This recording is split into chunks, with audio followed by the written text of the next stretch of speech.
Hey guys, recently I went to the Biltmore and I have to say it was tons of fun. It was a school field trip and we left at freaking 5 in the morning to go see this gigantic house. I went with a bunch of friends of mine since it was a school trip and luckily my school group was practically all my friends. It was awesome. So we left at 5 in the morning and headed to Asheville, which is where in North Carolina, which is where the Biltmore is located. So it was a 4-hour drive in this bus filled with a bunch of other people from my school, which wasn't bad, but a bit overwhelming. I slept, luckily, thank goodness. I can sleep on any moving vehicle like a little baby because I grew up in a car and I was born and I have lived in a car. But anyways, I've been told by my friends that I missed a beautiful rendition of 100 bottles of milk on the wall. I think 4 times. It was quite ironic because every time they sang it was when I was sleeping. And so when we started nearing Asheville, it was really cool because there's all the mountain ranges and it's so pretty. And I've driven by there so many times, but even so, every time I'm amazed.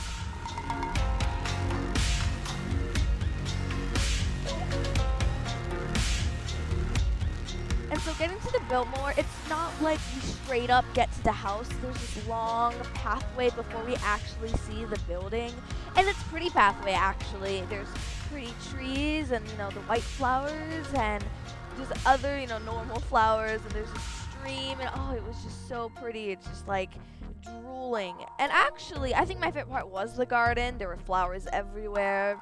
There's these flowers, which I honestly don't remember the name of practically any flower, which makes me feel like super embarrassed because it's this pretty place and I didn't even like learn anything other than that in the old days rich people got some pretty good stuff. I'm just kidding. But the flowers were pretty, the garden was huge. It's just whoever works on it, good job to them because would not have the patience to do that.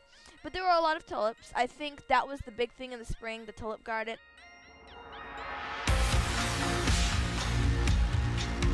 Oh, and there's these little tiny flowers. Oh, I like them so much. I wanted a flower crown out of them. I'm a girl.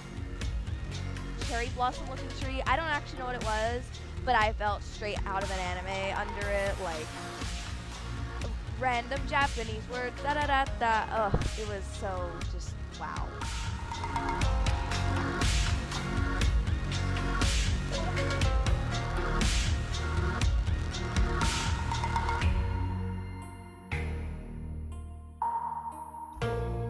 Okay, so getting onto the Biltmore.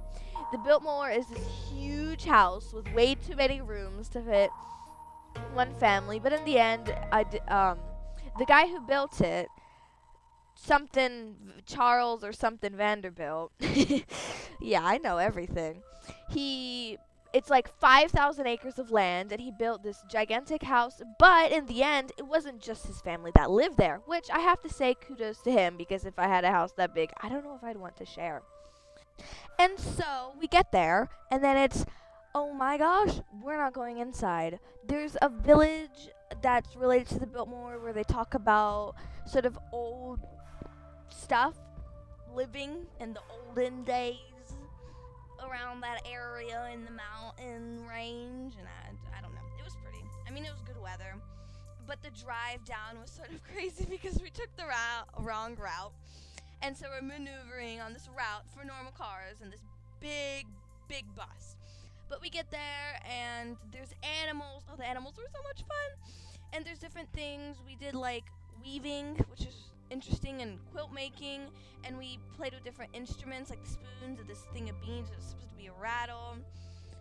And there's sort of like a jack-a-jill thing. I don't remember what it was called, but you sort of put on that wooden thing, and when you hit the wooden thing, it would make the little figure like dance, its legs would wiggle, and here's all the different stuff. There's like a washerboard and this fake guitar sort of thing. There's a lot of farm instruments because apparently the whole place was self-sufficient, which I thought was awesome. I mean, like, there's chickens and there was cows and there were goats and sheep and there's horses that are in a later picture.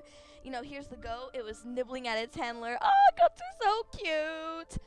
And it would climb up on like the little stools, and it's these little goats that are in reality like bigger than my dog. And but you know, and they're jumping around, and it comes to one point where the handler, which is a sort of older lady, bends over and scoops up these goats in her arms like a little baby. And I think my heart melted a little bit because it was just so cute.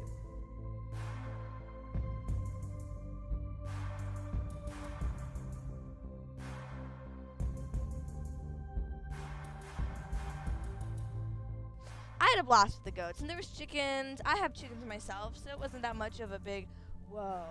And then after that, we had lunch, and it was this big open area. People could bring their own lunch, or you had end up bringing some from school. It was a bit weird, but I brought my own lunch. And truthfully, I think I stole all my friends' food too, because other people's food is always better than your own. It's a fact. You gotta agree with me here. But then after lunch, we all boarded up into the buses again and headed back to the Biltmore. Alright, so story time.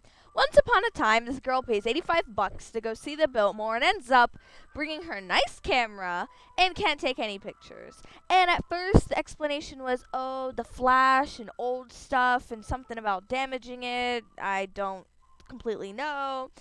And then when we get there, the story changes to, we won't have enough time. Which, okay, granted, it's this huge house. I want to see everything. I'm down for that.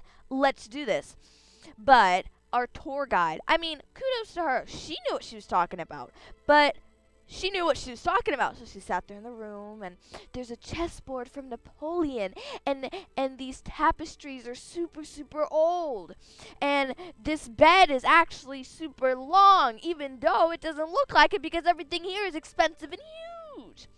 And so, story time over, I was angry because I didn't get to take any pictures. Because I was like, all my friends were sneaking as in, it was easier for them to take pictures without the lady giving them death glares because they have a normal phone.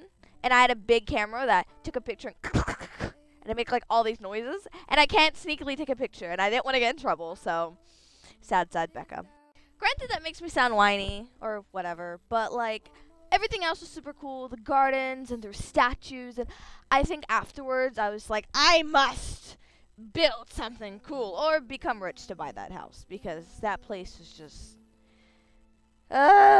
way too pretty for my soul.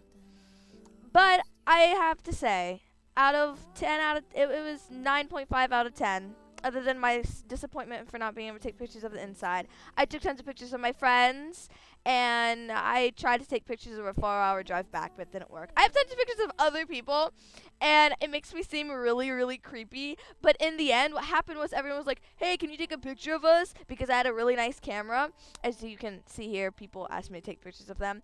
And so, or I got photobombed. And so I have all these lovely pictures of photobombers and other people, which I need to return to them so I don't look like such a creeper.